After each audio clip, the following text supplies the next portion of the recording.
일본 대지진설은 과학적 팩트가 있는 겁니다. 팩트가 있는데 최근 일본에서 퍼지고 있는 이른바 7월 대지진설에 대한 불안감이 커지는 가운데 한국에서도 실제 지진 피해 가능성에 대한 우려의 목소리가 나오고 있습니다. 최근 일본 규슈 인근 해역에서 크고 작은 지진이 잇따라 발생하는 군발 지진 현상이 이어지고 있는데요. 열흘 사이 600회 이상의 지진이 발생했고 물건이 흔들리거나 떨어질 수 있는 진도 5.1 규모의 지진도 발생했습니다. 여기서 주목해야 할 부분은 군발 지진 현상이 이어지자 일본 내에서 7월 대지진설이 급속히 퍼졌다는 점입니다. 7월 대지진설이란 만화가 다츠키 류의 만화책 내가 본 미래의 내용에서 유래된 괴담인데 작중 2025년 7월에 대지진이 발생한다는 예언이 등장하면서 이것이 7월 5일 대지진설로 변한 상황입니다. 실제로 해당 만화가 지난 2011년 3월에 발생한 동일본 대지진을 예측했기에 최근 발생한 군발 지진이 대지진의 전조 아니냐는 불안감이 더해져 이에 따른 공포감도 점점 커지고 있습니다. 그러나 대다수 전문가는 과학적 연관성이 없다는 분석을 내놓고 있는데요. 일반적으로 큰 지진이 발생하기 전에 전진이라고 하는 현상들이 있긴 합니다. 하지만 큰 지진이 발생하기 전에 전진이 항상 있었던 것은 아니고요. 군발 지진이라는 거는 본진과 여진을 구분할 수 없을 정도로 그냥 작은 지진, 비슷한 규모 지진들이 그냥 계속 나는 건데요. 그런 지진들이 큰 지진을 유발할 수 있다라는 어떤 과학적 근거는 없습니다. 일본 정부 역시 근거 없는 소문이라는 점을 명확히 했습니다.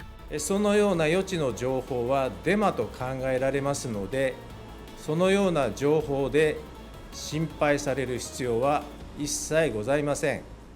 다만 해당 지역에서 떨어진 난카이 해구 일대의 상황은 조금 다릅니다. 이 지역은 유라시아판과 필리핀판이 만나는 지역으로 대규모 지진이 발생할 수 있다는 조사 결과가 이어지고 있죠.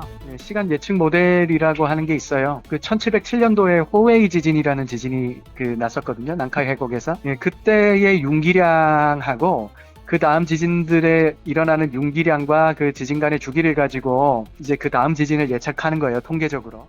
그 가운데서 이 난카이 해구의 남쪽 지역은 더욱더 많은 응력이 쌓여 있는 걸로 판단되고 있어서 일본 정부가 많은 관심을 가지고 있는 상태입니다. 더불어 일본 정부는 실제로 난카이 대지진이 발생할 경우 최대 29만 명이 사망하는 대재앙이 될 수 있다고 보고한 바 있습니다.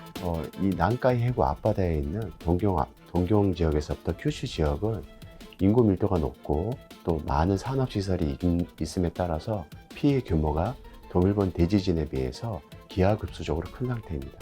그래서 이게 지금 어떤 일이 일어나냐면 일본에 있는 대학생들이 지금 7월 5일 지나가기 전에 한국에 오히려 와가지고 머문다거나 이런 일도 벌어지고 있거든요. 그리고 이제 외국에서 이제 관광도 들어오지도 않고. 가장 큰 문제는 이것이 일본만의 이야기가 아니라는 점입니다. 대지진이 현실이 된다면 우리나라에도 큰 충격을 줄 수 있다는 분석이 나오고 있습니다. 지난 2011년 동일본 대지진 당시 우리나라에서도 인천과 서울 일대에서 흔들림이 감지됐고 지진의 일 우려로 인해 해안 지역 주민들이 대피하는 상황도 벌어진 바 있는데요. 만약 난카이 해구에서 대지진이 발생할 경우 일본과 맞닿은 부산 등 남해안 일대는 물론 서울까지도 심각한 피해를 볼 수 있습니다. 우리나라 쪽에 직접적인 진동에 의한 피해가 있을 수 있어요. 올 초에 미얀마 지진이 있었지 않습니까? 그때 이제 1000km 떨어진 태국 방콕의 건물이 무너졌잖아요. 그 정도 먼 거리에서도 지진의 영향을 받는데 난카이 해곡하고 이제 부산 여기까지의 거리가 가까운 데는 500km도 안 되거든요. 난카이 해곡 대지진에 의해서 우리나라 동남 지역 그러니까 부산을 비롯해서 남해안 이쪽 있잖아요. 이쪽이 이제 그 지진 피해를 입는 거죠.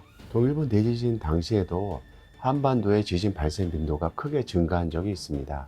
한반도 내에 지진이 발생할 수 있는 환경이 보다 더 가속화되게 되고 규모 5 이상의 지진들이 발생 빈도가 급증하는 일이 벌어지고 경주 지진, 포항 지진 등으로 연결이 됐습니다.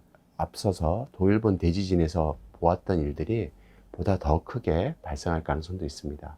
이와 관련해 전문가들은 국내 지진 예측 및 대응 시스템을 설명하면서도 일부 개선이 필요하다고 지적했는데요. 예측하는 거는 불가능하다라는 것이 그 지질학계에서 공식적으로 받아들여지는 사실입니다. 우리나라에서는 지진 조기 경보 시스템이 현재 가동 중에 있습니다.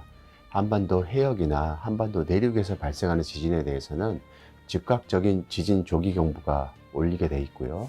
10초 이내에 지진 발생 사실을 국민에게 통보할 수 있도록 시스템을 갖추고 있는 형편입니다. 근데 이제 우리나라가 지금 해양에 대한 어떤 기초 조사가 안 돼 있거든요, 지금. 그래서 사실은 동해 지각의 두께가 얼마 정도인지, 퇴적층의 두께가 얼마인지도 몰라요. 만약에 지진이 전파가 될 수 있는지 없는지 시나리오를 만들 수 없는 상황이에요. 근데 우리나라는 그런 해저 지진계 자체가 실시간 네트워크는 당연히 없고요. 정확한 위치가 어디에서 지진이 났는지도 모르고요. 그리고 지금 바다에서 쓰나미가 생겼는지 안 생겼는지도 우리나라는 모릅니다. 결국 일본 지역에서의 대지진 가능성 자체는 과학적 근거가 있으나 그 발생 시점과 장소, 규모 등은 정확하게 예측할 수 없는 상황인데요. 때문에 현재 인터넷 등지에서 퍼지는 지진설에 휘둘리며 과도한 불안에 빠질 필요는 없다는 것이 전문가들의 의견입니다. 다만 지진은 언제든 발생할 수 있는 자연재해인 만큼 일본과 지리적으로 밀접한 우리나라 역시 상황을 예의주시하며 철저한 사전 대비책을 마련해야 할 필요가 있습니다.